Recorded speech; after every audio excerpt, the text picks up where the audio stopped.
Everyone, আজকে আমরা জানবো হোয়াট ইজ ডিজাস্টার ম্যানেজমেন্ট। ঠিক আছে,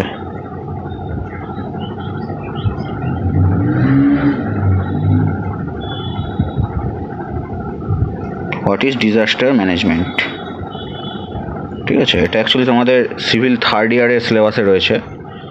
construction planning and disaster management সাবজেক্টটার পুরো নাম। তার মধ্যে দুটো পার্ট রয়েছে, একটা হচ্ছে কনস্ট্রাকশন প্ল্যানিং ম্যানেজমেন্ট বা সিপিএম, একটা রয়েছে তোমাদের ডিজাস্টার ম্যানেজমেন্ট। ঠিক আছে, তো ডিজাস্টার ম্যানেজমেন্ট টপিকে আমরা কী কী জানবো? What are the types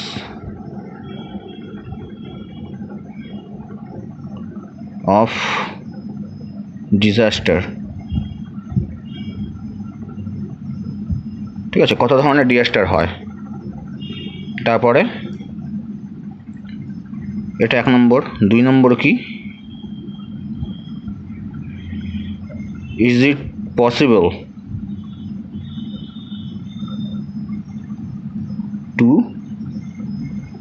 forecast the ডিজাস্টারটাকে কি ফোরকাস্ট করা যাবে না যাবে না? ঠিক আছে। 3 নম্বর কি, প্রিকশনস। আমরা কি কি প্রিকশন নিতে পারি ডিজাস্টারটার এগেনস্টে। ঠিক আছে, সে ডিজাস্টার এগেনস্টে আমরা কি কি প্রিকশন নিতে পারি। 4 নম্বর কন্ট্রোল। 5 নম্বর আফটারম্যাথ। ঠিক আছে, তো আমরা প্রথমে স্টার্ট করি 1 নম্বর পয়েন্ট দিয়ে, যেটা হচ্ছে টাইপস। কী কী ধরনের টাইপ হয়। ঠিক আছে, এটা মেনলি 2 ধরনের হতে পারে। একটা হচ্ছে তোমার ন্যাচারাল ডিজাস্টার। মানে কি, ডিজাস্টার মানে হচ্ছে তোমার বিপর্যয়। তো সেটা 2 ধরনের হতে পারে, একটা হচ্ছে ন্যাচারাল মানে প্রাকৃতিক বিপর্যয়, একটা হচ্ছে ম্যান মেড। ঠিক আছে, ম্যান মেড বলতে যেসব বিপর্যয় মানুষের কারণে সৃষ্টি হয়। ঠিক আছে, বা মানুষ যেসব বিপর্যয়ের জন্য দায়ী। ন্যাচারাল ডিজাস্টারের মধ্যে কী কী হতে পারে? ন্যাচারাল ডিজাস্টারের মধ্যে অনেক কিছু হতে পারে। তোমার আর্থকুয়েক হতে পারে, ভূমিকম্প। ঠিক আছে, সুনামি হতে পারে,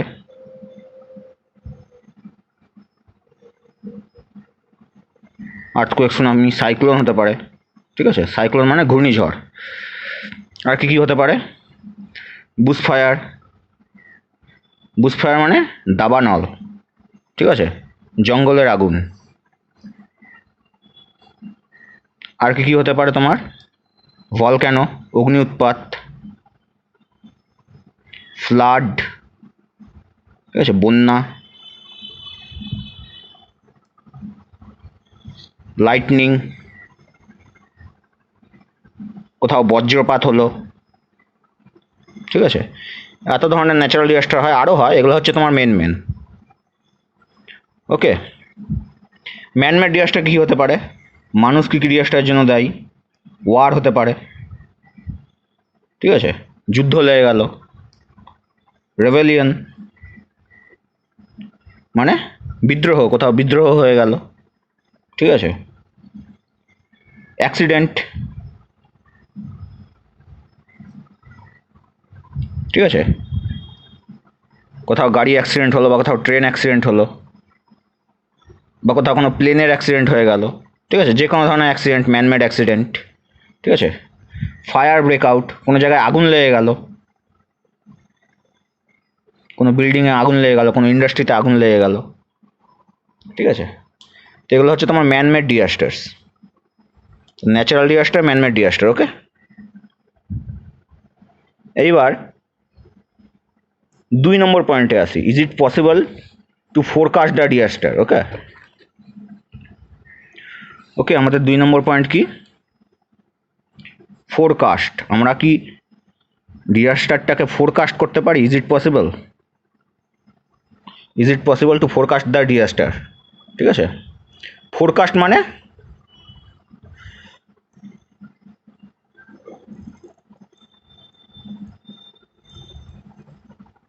এক মিনিট দাঁড়াও, ভিডিওটা একটু হেজি হয়ে গেছে।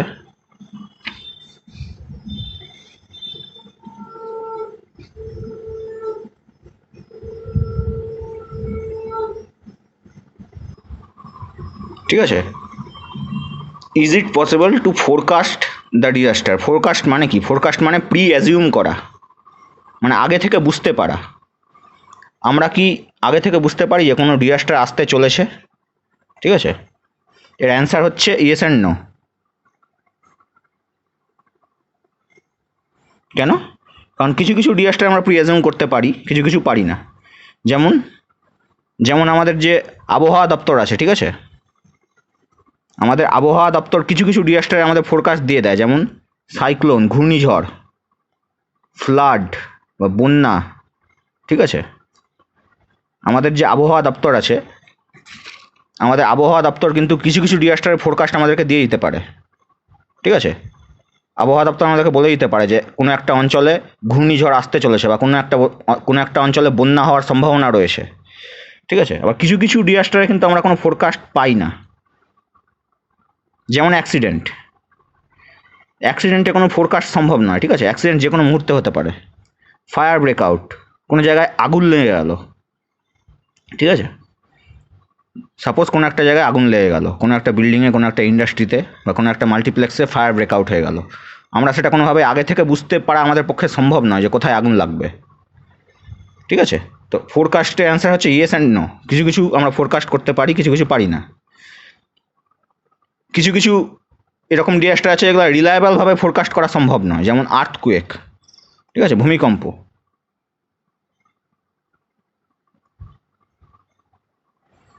আর্থকুয়েকের ফোরকাস্ট করাটা খুবই চ্যালেঞ্জিং। ঠিক আছে, আর্থকুয়েক মেনলি তোমার সিজমিক যে ডিস্টারবেন্স, ঠিক আছে, সিজমিক ডিস্টারবেন্সের জন্য আমার আর্থকুয়েক হয়। তো আমাদের যে জিওলজিক্যাল ডিপার্টমেন্ট অফ ইন্ডিয়া আছে, ঠিক আছে, আমাদের ভূতত্ত্ববিদেরা যারা আছে তারা এই নিয়ে অনেক রিসার্চ করে চলেছে সিজমিক অ্যাক্টিভিটি নিয়ে।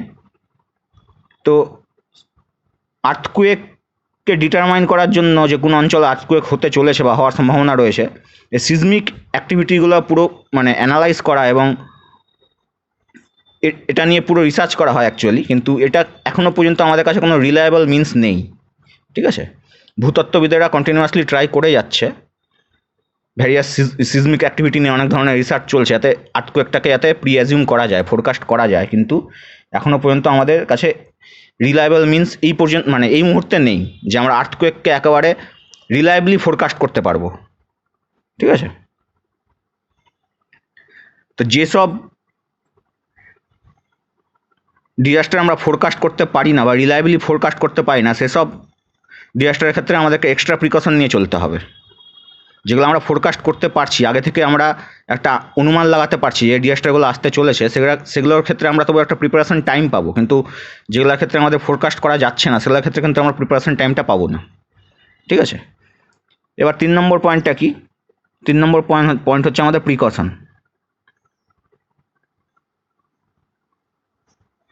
প্রিকশন আমরা কী কী নিতে পারি? ঠিক আছে, আর্থকুয়েকের জন্য ভ্যারিয়াস টাইপসের ডিজাস্টারের জন্য আমরা ভ্যারিয়াস টাইপসের প্রিকশন নিয়ে থাকি। ঠিক আছে, যেমন অ্যাজ অ্যান এক্সাম্পল, আর্থকুয়েকের জন্য আমরা কী করি? যেগুলো ধরেন আমাদের আর্থকুয়েক প্রোন জোন, ঠিক আছে, আর্থকুয়েক প্রোন জোনগুলোতে আমরা যে ধরনের স্ট্রাকচার কনস্ট্রাক্ট করব, সেগুলোতে আমরা অবশ্যই ড্যাম্পার্স ইউজ করব। ঠিক আছে, আর্থকুয়েক রেজিস্ট্যান্ট স্ট্রাকচার বলতে গেলে আমাদের যে ফাউন্ডেশন হয় স্ট্রাকচার, সেগুলোতে আমরা ড্যাম্পার্স ইউজ করি। ঠিক আছে, ড্যাম্পার্সগুলো কী করে? আমাদের আর্থকুয়েকে যে ভাইব্রেশন হয়, ভাইব্রেশনের যে শকস, ঠিক আছে, সেই শকটাকে অনেকটা অ্যাবজর্ব করে নেয়, উপরের যে সুপারস্ট্রাকচারটা থাকে সেটাকে সেফ রাখে। তো আর্থকুয়েক প্রোন জোনে আমরা অবশ্যই ড্যাম্পার্স ইউজ করবো ফাউন্ডেশনে। ঠিক আছে, যাতে আমাদের স্ট্রাকচারগুলো আর্থকুয়েক রেজিস্ট্যান্ট হয়। ফায়ার ব্রেকআউট, কোনো জায়গায় হয়তো আগুন লেগে গেল। ঠিক আছে, এগুলো মেনলি ইন্ডাস্ট্রির ক্ষেত্রে এই জিনিসগুলো ম্যাক্সিমাম হয়। ঠিক আছে, ইন্ডাস্ট্রির ক্ষেত্রে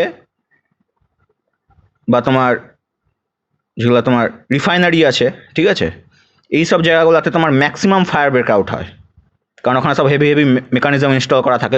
কোনো একটা মেকানিজম ধরে না ম্যাল ফাংশন হয়ে গেল, ঠিক আছে, তাহলে কিন্তু একটা ফায়ার ব্রেকআউট হয়ে যাওয়ার চান্স থাকে। সাপোজ কোনো একটা মেকানিজম তোমার ম্যাল ফাংশন হয়ে গেল, ঠিক আছে, ইলেকট্রিসিটিতে শর্ট সার্কিট হয়ে গেল, তাহলে একটা ফায়ার ব্রেকআউট হয়ে যাওয়ার চান্স থাকে। তো ইন্ডাস্ট্রিতে এই জিনিসগুলো মানে ইন্ডাস্ট্রিতে তোমার ফায়ার ব্রেকআউটের জন্য এক্সট্রা প্রিকশন তোমাকে নিতে হবে। ঠিক আছে, কনভেনশনাল তোমার ফায়ার সেফটিগুলো কী কী, তোমার যেটা এক্সটিংগুইশিং সিলিন্ডার,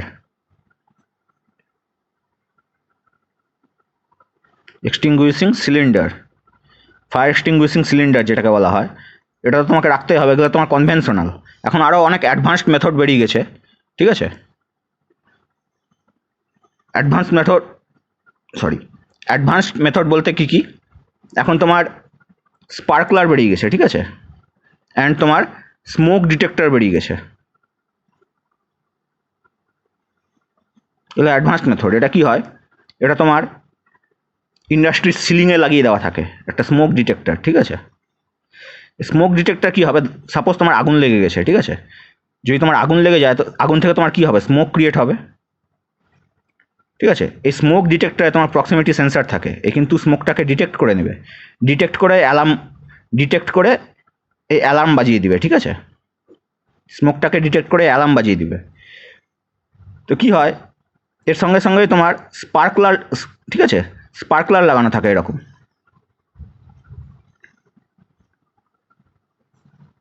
যখন তোমার অ্যালার্মটা বাজবে, স্পার্কলার থেকে তোমার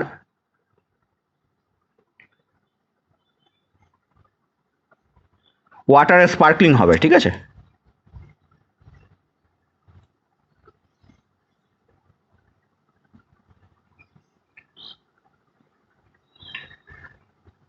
মানে তোমার বাথরুমে যেমন থাকে সাওয়ার যেমন থাকে, ওই সাওয়ারের মতো এখান থেকে ওয়াটার স্পার্কলিং হয় এই স্পার্কলারগুলোর থেকে। তো এই স্পার্কলিং মেকানিজমগুলো আমাদের ইনস্টল করা থাকে, এগুলো হচ্ছে আমাদের অ্যাডভান্স মেথোডোলজি বলতে গেলে, ঠিক আছে।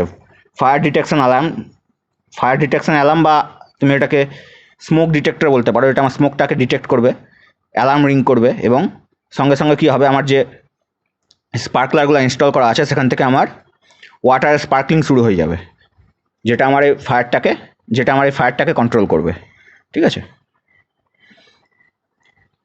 তারপরে তোমাকে সেফটি মেজার রাখতে হবে, এসকেপ রুটটা তোমাকে রাখতে হবে, ঠিক আছে। যে কোনো জায়গাতে তোমার এসকেপ রুট থাকে।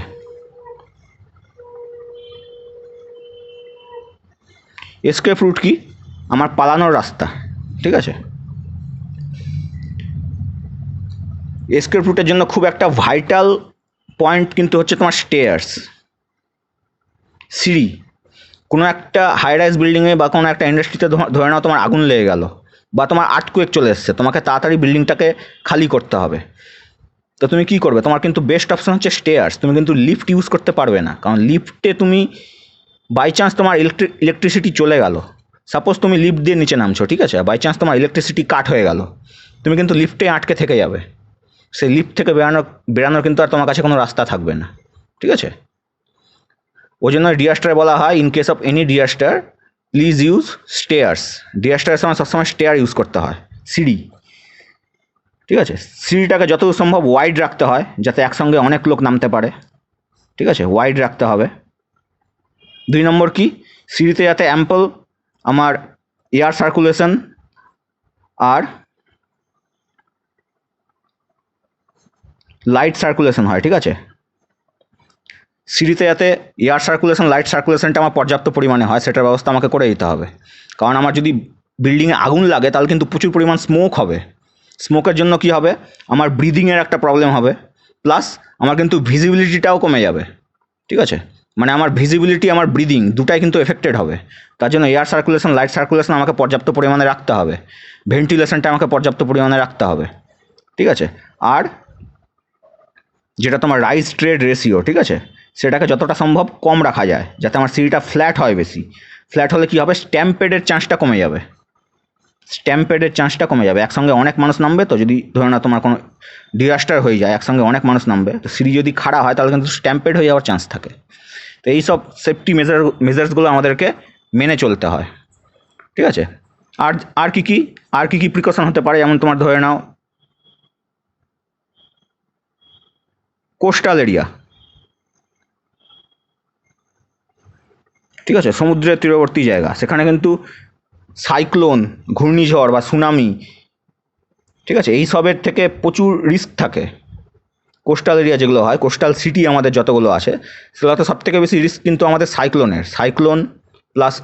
সাইক্লোন বলতে ঘূর্ণিঝড়, ঠিক আছে, সাইক্লোনের বা আমাদের সুনামির সবথেকে বেশি রিস্ক কিন্তু এই কোস্টাল সিটিগুলোতে থাকে, ঠিক আছে। এখানে প্রিকশন কী কী নেওয়া যেতে পারে, এখানে বাংকার করা যেতে পারে। বাংকার বলতে তোমার আন্ডারগ্রাউন্ড চেম্বার বা আন্ডারগ্রাউন্ড টানেল, ঠিক আছে, যেখানে সাইক্লোনের সময় মানুষ গিয়ে লুকোতে পারবে বা রেস্ট নিতে পারবে, ঠিক আছে। আন্ডারগ্রাউন্ড চ্যানেলস,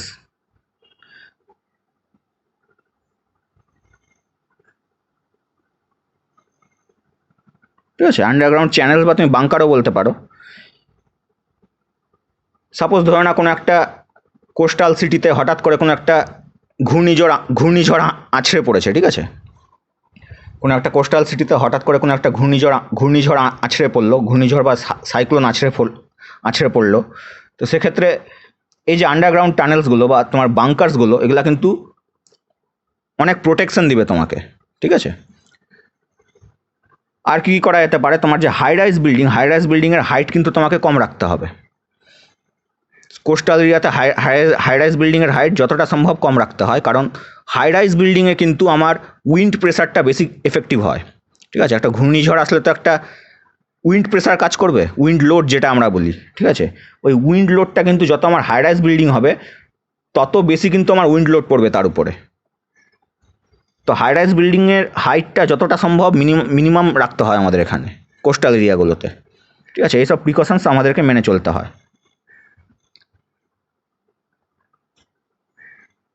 আচ্ছা, এইবার হচ্ছে আমাদের প্রিকশনস গেল কন্ট্রোল।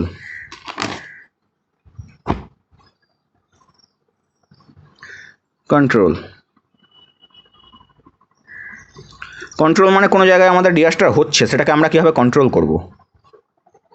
সাপোজ কোনো এক জায়গায় ফ্লাড হচ্ছে, বন্যা হয়ে গেছে, আমরা সেটাকে কীভাবে কন্ট্রোল করব। এর জন্য কিন্তু আমাদের প্রত্যেক জেলায় একটা ডিজাস্টার ম্যানেজমেন্ট কমিটি থাকে, ঠিক আছে। প্রত্যেক জেলায় একটা ডিজাস্টার ম্যানেজমেন্ট কমিটি থাকে, যেটা আমাদের ডিজাস্টারটাকে কন্ট্রোল করে। সেই ডিজাস্টার ম্যানেজমেন্ট কমিটিতে অনেক ধরনের মানে ভ্যারিয়াস ফিল্ড থেকে লোকদেরকে সেখানে মেম্বার করা হয়, ঠিক আছে। ভ্যারিয়াস ফিল্ডের লোকদেরকে সেখানে মেম্বার করা হয়। যেমন ধরে নাও একটা জেলাতে তোমার ডিস্ট্রিক্ট ম্যাজিস্ট্রেট থাকে, ঠিক আছে, এসপি থাকে, সুপারিনটেন্ডেন্ট অফ পুলিশ থাকে, ফায়ার সেফটি অফিসার থাকে, মেডিকেল অফিসার থাকে, যে chief medical officer, executive engineer থাকে, ঠিক আছে। এদেরকে নিয়ে একটা ডিজাস্টার ম্যানেজমেন্ট কমিটি গঠিত হয়, যার তোমার চেয়ারপারসন মেনলি করা হয় তোমার ডিএমকে, ডিস্ট্রিক্ট ম্যাজিস্ট্রেটকে। তো এই যে মেম্বাররা থাকে প্রত্যেকে তো ভ্যারিয়াস ফিল্ড থেকে এসছে, যারা যে ফিল্ডে এক্সপিরিয়েন্স, তাদেরকে সেই রেসপন্সিবিলিটিটা দেওয়া হয়, রেসপন্সিবিলিটিটাকে ডিভাইড করে দেওয়া হয়, ঠিক আছে। সাপোজ ধরে নাও একটা ডিজাস্টারে কী হয়, তোমার প্রচুর প্রাণহানি হয়, ঠিক আছে, অনেক মানুষ ইনজিওর্ড হয়। এই জিনিসগুলো কে দেখবে? ইনজিওর্ড, লাইফ লস, ইনজিওর্ড বা অনেকে মারা গেছে, ঠিক আছে। এই জিনিসগুলো সাপোজ তোমার চলে গেল মেডিকেল অফিসারের রেসপন্সিবিলিটিতে। সে দেখবে যে আমার হসপিটালগুলোতে আমার এনাফ বেড, ঠিক আছে, এনাফ মেডিকেল স্টাফস আমার অ্যাভেলেবেল আছে কি না, মানে ইনজিওর্ডদেরকে সার্ভিস প্রোভাইড করার জন্য, ঠিক আছে। বা ধরে নাও যারা মারা গেছেন, ঠিক আছে, তাদের বডিটাকে কনজার্ভ করার জন্য আমার এনাফ ম্যানেজমেন্ট আছে কি না, ঠিক আছে, আমার এনাফ ব্যবস্থা আছে কি না, এইসব দেখবে মেডিকেল অফিসার। এবার ধরে নাও কানেক্টিভিটি এসেন্সিয়াল সার্ভিসেস, ঠিক আছে, এমার্জেন্সি সার্ভিসেস যেটাকে বলা হয়, এমার্জেন্সি না ঠিক, এসেন্সিয়াল সার্ভিসেস, ঠিক আছে। ধরে নাও কানেক্টিভিটি আমার কেটে গেছে, ঠিক আছে, আমার বন্যার জন্য ধরে নাও রাস্তাঘাট পুরো জ্যাম হয়ে গেছে, ঠিক আছে, রাস্তাতে পুরো গাছ ভেঙে পড়ে গেছে। সেক্ষেত্রে কী হবে, আমার যদি কানেক্টিভিটি কেটে যায়, ধরে নাও আমার রাস্তার মধ্যে পুরো মানে মাটি ধসে গেছে, ঠিক আছে, বন্যার কারণে মাঝে মধ্যে হয় মাটি ধসে যায়, বা তোমার রাস্তার মধ্যে গাছ পড়ে গেছে, কানেক্টিভিটি পুরো কেটে গেছে। কানেক্টিভিটি না থাকলে কিন্তু আমি কাউকে রেস্কিউ করতে পারবো না। রেস্কিউ ওয়ার্ক বা রিলিফ ওয়ার্ক চালানোর জন্য আমাকে কানেক্টিভিটিটাকে চালু রাখতে হবে, ঠিক আছে। আর কি আমার এসেন্সিয়াল কিছু সার্ভিসেস, যেমন আমার ওয়াটার সাপ্লাই, আমার ইলেকট্রিসিটি, ঠিক আছে, এগুলো যাতে আমার হ্যাম্পার না হয়, আমার স্যানিটারি লাইন, ঠিক আছে, sanitary line, electricity, water supply, connectivity, road connectivity হোক, রেল কানেক্টিভিটি হোক, এগুলো যাতে আমার ডিজাস্টারের সময় হ্যাম্পার না হয়, ঠিক আছে, কারণ এগুলোর উপর কিন্তু আমার রিলিফ ওয়ার্ক যেটা, এটা কিন্তু এগুলোর উপর ডিপেন্ড করে, ঠিক আছে। তো এই জিনিসগুলোকে দেখবে, এই জিনিসগুলো ইঞ্জিনিয়ার দেখবে, এক্সিকিউটিভ যে থাকবে,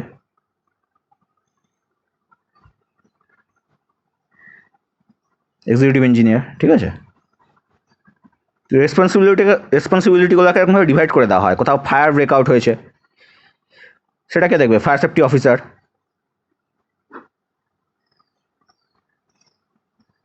অনেকে তোমার ধরে নাও মানে অনেকের কাছে গৃহ থাকে না, ঠিক আছে, মানে নিজ বাড়ি থেকে পালিয়ে বেরিয়ে আসতে অনেকে বাধ্য হয়েছে, যাদের হয়তো আর থাকার জন্য জায়গা নেই, তাদের জন্য কি করতে হবে, রিলিফ ক্যাম্প অর্গানাইজ করতে হবে।